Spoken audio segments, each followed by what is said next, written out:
अस्सलाम वालेकुम, welcome to my YouTube channel Web Mentor magic.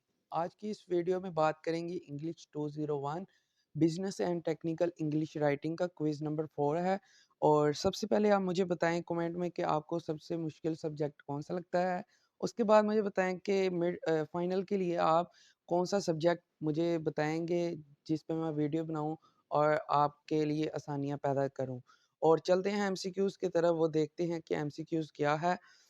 First वाला एमसीक्यूज जो है वो है simplify visual aids almost meaning removing dash details.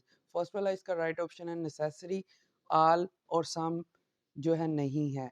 The dash contains an analyzing of the technical issue important to the report। तो introduction, table of content, तो first वाला इसका right option है introduction. Rules for visual aids include all the following aspects.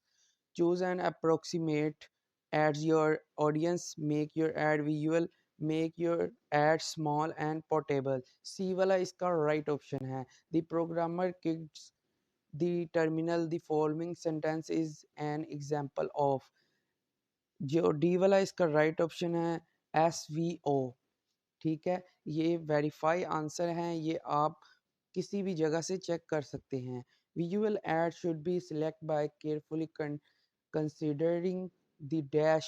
For A वाला इसका right option है audience and purpose of the speech. तो C भी नहीं है, डी भी नहीं है। The writer attempt to solve a problem by evaluating options and suggesting solution in dash।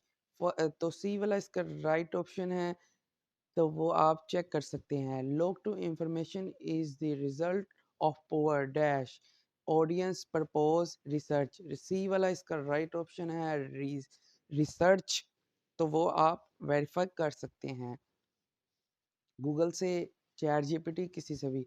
A dash is a piece of writing in which the writer use the word to convince the reader to of his her views regarding an issue। none of these, तो D वाला इसका right option है।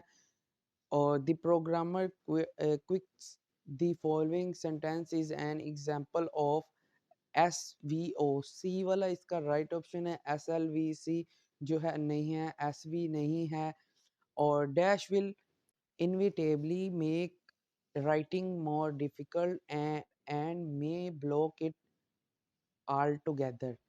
तो इसमें इसका D वाला right option है अपोवर define जो है इसका राइट ऑप्शन है डी अपोवरली डिफाइंड परपोज।